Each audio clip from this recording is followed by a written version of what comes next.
जिस समय अंतिम समय होता है जीव का, या जिस समय गर्भ में होता है, दोनों स्थितियों में, गर्भ में उसे बहुत जन्मों की याद आती है, तो वो व्याकुल हो जाता है। ऐसे ऐसे कर्म उनके परिणाम से इस गर्भ में, एक बार प्रभु एक बार मुझे निकाल दो, मैं जाकर के मानव देह में ऐसे सत्कर्म करूंगा, ऐसा भजन करूंगा कि दोबारा मां के गर्भ में ना आना पड़े। जब अंतिम समय होता है तो जितने इस जन्म में दुष्कर्म या सत्कर्म के सब सामने घेर लेते हैं, बहुत जन्मों के कर्म संस्कार छा जाते हैं, और जो उसको योनि मिलनी होती है वही चित्त अटक जाता है। आगे बहुत सावधान, बहुत सावधान। कह रहे हरिराम व्यास जी, 14 लोकों में घूम कर, मेरी स्मृति इस समय जागृत, 14 लोकों में घूमा हूं, हर जगह सुख भोग की लालसा में हरि का विस्मरण ही होता रहा। हरि का स्मरण कब होता है अखंड? जब लौकिक सुखों की, भोगों की चाह खत्म हो जाती है। होगी कैसे? भगवान नाम जप से। हरि का विस्मरण कब होता है? जब किसी भी भोग में महत्व करके भोग रहे होगे, उस समय हरि, और अगर हरि स्मरण है तो उसमें सुख नहीं मिल सकता, क्योंकि सत्य प्रकाश तुम्हारे साथ है। इसीलिए बड़े भाग्यशाली जन हैं जो रात दिन नाम का पहरा बैठा लिए हैं। रात दिन नाम, उठे बैठे चले फिरे खाए पिए सब क्रियाएं हो रही, पर भगवत स्मरण परायण, बड़े महत भाग्यशाली। ये जो लोग कहते हैं ना, अरे नाम में रुचि नहीं हो रही, नाम चल नहीं रहा, भाई सिद्ध तो नहीं हो गए ना। रुचि तो भोगों में है, अब नाम अरुचि पैदा करेगा भोगों में, फिर नाम में जब रुचि आएगी तो नामी का रूप झलकेगा। धैर्य पूर्वक जपिए। 14 भुवनों में घूम आया, इसी स्वार्थ ने सुख भोग की लालसा ने हरि विस्मरण कराया, हरि विसरायो। करोड़ों ऐसे अपराध किए जन्म जन्मांतरों में, जिन्हें ब्रह्म हत्या कहते हैं, पंच महापाप कहे गए हैं। कैसी बुद्धि मलिन हो गई है कि इन पंच महापापों को हम मनोरंजन समझते हैं, सुख का साधन समझते हैं। मदिरा पीना, पर स्त्री गमन करना, द्वित कीड़ा, हिंसा, स्वर्ण चोरी, ये 5 महापाप है। बोले हम तो हिंसा नहीं करते, अगर मांस खाते हो तो हिंसक ही हो, वही दंड मिलेगा जो हिंसा करने वाले को मिला है। वैसे जैसे कोई गौ हत्या करता है और आप मांस खाते हैं, तो बिल्कुल वही हत्या आपको प्रताड़ित करेगी, आपको जलाएगी, आपका नाश करेगी। कोटि गाय ब्राह्मण मारे को ताप पाप उपजायो। ब्रह्म हत्या जैसा पाप लगता है। देखो कैसी मलिनता है। इसको हम आनंद समझते हैं, मनोरंजन समझते हैं। यह है भारी विपत्ति संपत्ति की। बहुत बहुत सावधान। यह ऐसा धुआं उठा है कलिकाल का, मलिनता का, कि पापाचरण में रति है। जैसे निष्ठावान धर्मात्मा पुरुष धर्म से विचलित नहीं हो सकता, ऐसे ही हम अधर्म निष्ठा वाले बन रहे हैं। स्वागत में तो मदिरा ही प्रधान हो रही। कैसा कैसा बुद्धि काम नहीं कर रही। कैसे मंगल होगा, कैसे सुख होगा, जिसे शास्त्र के रचयिता भगवान स्वयं श्री कृष्ण द्वैपायन व्यास देव जी वो कह रहे हैं। ये पंच महापाप है, ये ब्रह्म हत्या के समान है। कैसा कैसा मनोरंजन। मित्र मिले, क्या स्वागत में मदिरा रखी जाए। और बहुत भाई धनी है, ऐश्वर्यवान, तो मांस भक्षण और व्यभिचार, मनोरंजन के लिए द्वैत कीड़ा, दूसरों का धन अपहरण करना, हिंसा करना स्वभाव। क्या हो रहा है? बोले पाप ताप उपजायो, भारी ताप। कल जो है किसी को पूरी चमड़ी सड़ रही है, पूरी चमड़ी चिल्ला रहे, पूरी चमड़ी उधेल रही, खून रक्त ऐसे मक्खियां भिन भिना रही। क्या हुआ? कर्म बिगड़ गया, मानव देह मिली, जीना मुश्किल है, प्रतिपल आह, अब जब तक जिए तब तक वो चीखता रहेगा। अर्थ नहीं है औषधि के लिए, कोई पास नहीं जा रहा है। कैसे आप समझो, जब कर्म अपना दंड देना प्रारंभ करेगा तो कोई तुम्हारी रक्षा नहीं कर पाएगा। बात समझो। हरिराम व्यास जी कह रहे हैं, कोटि गाय ब्राह्मण मारे को ताप पाप उपजायो। आप देश विदेश घूम रहे, आप मांस भक्षण कर रहे हैं, क्या आपको ये जानकारी है कि विधर्मियों ने तलवार की नोक पर उसको पवाने की चेष्टा करते थे तो गर्दन कटवा लेते थे जन, पर उसको कभी जवान पे नहीं रखा, ऐसे चीर दिए गए, स्वीकार कर लिया, पर उन्होंने उसको आज तुम पैसे देके खाते हो, तुम जानकारी करते हो कि जो तुम देश विदेश से घूम रहे हो, गर्दन उतरवाना स्वीकार कर लिया पर चखा नहीं। आज तुम्हारी बुद्धि इतनी भ्रष्ट है कि तुम पैसा देकर उसे खाते हो और अपने को मनुष्य कहते हो, अपने को जो जो भी नाम दो कि हम ये सनातनी, हम ये धर्म में चलने वाले। आप क्या, सनातन भगवान का नाम है, भगवान का नाम सनातन है। तुम भगवान के हो तो भगवान की आज्ञा का पालन करो, तुम्हारे लिए जो बना हुआ आहार है उसे आप पाओ, धर्म पूर्वक चलो। महापाप हम हर्षित होकर करते हैं, बातें बड़ी बड़ी ज्ञान वैराग्य बड़ी उन्नति की बातें करते हैं, और हमारे आचरण कैसे होते हैं। सुधार करो भाई, सुधार कर लो।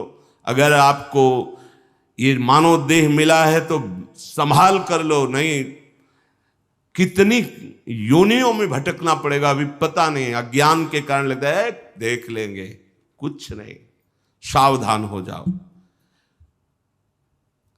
यदि आप जिस पशु का मांस खाते हैं उसी पशु की हत्या का आपको पूर्ण दंड मिलेगा।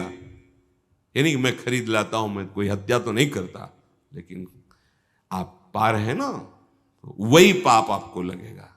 वही कर्ता प्रेरक अनुमोदन। आगे कह रहे, कभी नीच प्रवृत्ति धारण करके, नीच योनि में जन्म लेकर के नाना प्रकार की चोरी कपट छल, बस कैसे पेट भरे। कभी बहुत विद्वान होकर के विद्या के अभिमान में तर्क विवाद करते, प्रकांड पंडित थे, ये जहां भी जाते थे विजयश्री विद्वता से प्राप्त करते थे। तर्क जिह्वा में ऐसी प्रवीणता थी, कोई इनके सामने टिकता नहीं था।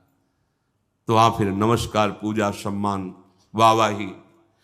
कबहू क विद्यावाद स्वाद लगी, ब्राह्मण हुए पूजवायो। जब कोई प्रणाम करता है, नमस्कार करता है, प्रशंसा करता है, अच्छा लगता है। वो अच्छा लगना देह भाव को पुष्ट करके भगवत विस्मृति के गर्त में गिरा देगा। कभी तो इतनी गरीबी देखी है, कभी किसी योनि में ये देखा कि राजा बन गया, छत्र चौर बड़ा वैभव, लेकिन उधर गरीबी में भूख से व्याकुल होकर भगवत स्मृति रहित जीवन गया। कभी इतना वैभव कि उसके अभिमान में प्रभु को भूलकर भटकता रहा। ये ऐसी माया है कि जो जहां है उसी में आसक्त है। महाभारत में प्रसंग आता है, भगवान व्यास देव जी जा रहे थे तो एक नाली का कीड़ा निकलकर बड़ी तीव्र गति से मार्ग को लांघ रहा था। वह भाई इतनी रफ्तार से आप जा रहे हो, क्यों, क्या पीड़ा है तुम्हें? बोले उस साइड की नाली में मुझे जाना है और भयभीत हूं। क्यों भयभीत? तुम्हें गाड़ी की आवाज नहीं सुनाई दे रही? बैलगाड़ी आ रही, वो हमारे ऊपर चढ़ेगी तो मैं मर जाऊंगा। भगवान व्यासदेव जी सर्वभाषाओं का ज्ञान रखने वाले, उन्होंने कहा तुम्हें इस कीड़े शरीर से इतना प्यार है? अरे ये शरीर नष्ट होगा तो दूसरा शरीर मिल जाएगा। बोले आपको जो व्यास शरीर प्रिय है ना, ये उतना ही हमें ये कीड़े का शरीर प्रिय है। भगवान व्यासदेव जी ने कहा बड़ी भगवान की विचित्र माया है, अब हम तुम्हारा परम कल्याण करेंगे। तुम एक बार मेरे कहने से रुक जाओ, अभी शरीर छूटेगा और तुम सुख को प्राप्त होगे। तुम्हें दुख नहीं मिलेगा शरीर छूटने के समय। स्तब्ध किया उसको, वो गाड़ी आई कुचल के मर। उसका फिर चतुर्वर्ण में जन्म हुआ मनुष्य योनि में। वो जब नवयुवक हुआ तो अपने इन्हीं सब कार्यों में, जो चतुर्वर्ण के कार्य, उसी में मगन गए भगवान व्यास देव जी। बड़ा बड़ा प्रसंग है, मुझसे छोटा करके। भाई तुम कौन हो? अपना परिचय। मैं अमुक हूं। नहीं नहीं, तुम्हें याद है? अब स्मृति जागृत हुई। हाँ, मैं वही कीड़ा हूं जो आपसे। तो देखो तुम फंस गए ना फिर यहां। जैसे तुम्हें कीड़े का शरीर प्रिय था, ऐसे तुम ये इस शरीर में। नहीं नहीं, इसको भी छोड़ो। भगवान व्यासदेव जी ने वो शरीर छुड़वाया। क्रम से वो प्रथम वर्ण में जब उस ऐसे राजा बना, तृतीय वर्ण, ओ चंवर डुलाए। तुम्हें याद है? हर वर्ण में उसका जन्म हुआ क्रम से। तुम्हें याद है? हाँ, मैं चक्रवर्ती राजा हूं, मेरा है वैभव, मुझे स्मृति। नहीं नहीं, तब पूर्व, हाँ मैं नाली कीड़ा था, मैं ये समझो। भगवत स्मृति धारण करो, इस पे राग मत करो। वहां त्याग करा है। जब प्रथम वर्ण में जन्मा, वो अपने कार्य में विद्वान होकर ऐसे उपरोहिता। फिर भगवान व्यास जी, तुम्हें याद है? शास्त्र याद है? ये सब नहीं, पूर्व स्मृति याद है? पूरी याद कर। हाँ भगवान, अब एकांत वन सेवन कर, और मैं जो ब्रह्म विद्या का उपदेश कर रहा हूं उसको धारण कर, तो परम पद को प्राप्त होगा। उसमें दिखाया कि जिस शरीर में जीव जाता है उसी को ऐसा मानता है ये मेरा है, और मानो पहली बार मैं इस सृष्टि में आया हूं, सब भूल जाता है। और जो उसके सामने परिवार, भोग, उसी में आसक्त होकर उसी का चिंतन करके, ये बहुत काल से चल रहा है। जब भगवत प्रताप से स्मृति जागृत हुई तो कह रहे हरिराम व्यास जी कि कभी मैं नीच वर्ण में जन्मा तो नाना प्रकार के नीच कर्म करता रहा, कभी उच्च वर्ण में जन्मा तो बस यही वाद विवाद और तर्क प्रणाम नमस्कार, इसमें पूरा जीवन विस्मरण कर दिया हरि का। कभी मैं बहुत गरीब हुआ तो घर घर पेट पालने के लिए उनकी जूठन खाई। कभी सिंहासन पर बैठकर राजा हुआ, छत्र चंवर डुल रहे, भूल गया ऐश्वर्य में प्रभु को। कबहू का कंचन कामिनी लगी, रन दूल्हा विरद बुलायो। कबहू क विषयी विषयन कारण, घरि तज मूड मुड़ायो। ऐसे नाना धर्म कर्म करी, जन्म जन्म डहकायो। अब कै रसिक अनन्य व्यास ही, राधा रमण दिखायो। कभी कंचन में आसक्त, कभी कामी में आसक्त, बड़ी दुर्दशा हुई। हर जगह विनाश को प्राप्त होता रहा। कभी विषयों का संग करके विषय भोग को ही सुख समझा, कभी बहुत अपमानित हुआ, बहुत दुखित हुआ तो एक मार्ग दिखाई दिया कि ये सारी सुख सुविधाएं संत बनने में हैं। तो नारी मुई घर संपत्ति नासी, और मूड मुड़ाए भय सन्यासी। तो बोले घर तज मूड मुड़ाए, लक्ष्य भगवत प्राप्ति नहीं है, धोखा, अपने साथ बहुत बड़ा धोखा, आडंबर, नाटक नहीं, दम्भ पाखंड का मार्ग नहीं, सत्य का मार्ग है। हमसे चूक हो जाए तो सुधारना है, लेकिन हमारा लक्ष्य है सत्य मार्ग। अगर लक्ष्य सत्य मार्ग नहीं और यह है कि बढ़िया खाने को मिलेगा, कपड़ा मिलेगा, प्रणाम नमस्कार भेंट, बहुत बुरी दशा है, बहुत बुरी दशा है। आप अपने धर्म से गए, गृहस्थ धर्म का आचरण त्याग कर दिया और व्यक्त धर्म को स्वीकार नहीं किया, तो ऐसे न वैसे रहे मजरेडो, पाछलियो जो भई निर्भाषा। क्या हुआ? जीवन व्यर्थ चला गया, अपराध बन गए। अगर लक्ष्य भगवत प्राप्ति नहीं और वेश धारण किया तो पापाचरण निश्चित होगा, पाखंड निश्चित होगा, दंभ निश्चित होगा और उससे दुर्गति होती, सिर्फ दुर्गति, कहीं कोई गुंजाइश नहीं है। ये वेश ऐसे नहीं धारण करना चाहिए। ये देख करके या आप चलो बाबा जी बन जाते हैं, अब तो कह रहे घर तजी मूढ़ मुड़ायो, चलते बड़ी सुख सुविधा है। ठीक है, तुम बाहरी फिर मन और इंद्रियों का विलास, इसको रोक पाओगे? इसको सत्य वस्तु के आश्रय से रोका जाता है, सत्य चिंतन से रोका जाता है। भोग विलासिता पर लक्ष्य करके निकलोगे तो नष्ट हो जाओगे। ये मार्ग ऐसा नहीं है, खिलवाड़ नहीं है कि मेहनत नहीं करनी पड़ेगी। पेट भरने के लिए लोग 8 घंटा मेहनत करते हैं, चंद रुपए मिलते हैं, परिवार का पोषण करते हैं। अगर नाम जप करते हैं तो उनको वही गति मिलेगी जो एक योगी को प्राप्त होती है, जो एक भगवत मार्ग के पथिक को प्राप्त होती है। आपको बढ़िया बढ़िया भोजन, वस्त्र, सुविधा सब मिल रही, किस लिए? कि आप निरंतर अपनी इंद्रियों को शासन में रखकर भगवदानंद में डूबने के मार्ग में चल रहे हो। चलो निकलो, भगवान की माया ने सहयोग कर दिया, चलो निकलो। तुम्हें अब चिंता न खान पान की करनी, न वस्त्र की करनी, न व्यवहार की करनी, निकलो भगवत चिंतन करके। ये मार्ग है। अगर इसको आप प्रयोग में लेना चाहते हैं, इस वेश को अपनी वासनाओं के प्रयोग में, तो निश्चित जिस दिन विधान लागू होगा तुम्हारे कर्मों का तो भारी दंड मिलेगा, इसलिए सावधान। हरिराम व्यास जी कह रहे हैं ऐसा भी किया, पर ऐसे नाना धर्म कर्म का करके जन्म जन्म भटकता रहा, लेकिन बात नहीं बनी। ये सब ठगे गए। हम ये जान ही नहीं पाए कि हमारा अंशी प्रभु श्री हरि है और उसका स्मरण करने से ही सब बात बनती है। अब इस जन्म में कृपा हुई, हरिराम व्यास जी कह रहे क्या? अब के रसिक अनन्य ही व्यास राधा रमण दिखायो।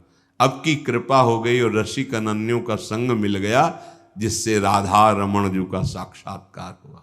राधा रमण, श्री प्रिया प्रीतम, श्री लाडली लाल। भगवान का नाम सर्व विजयी।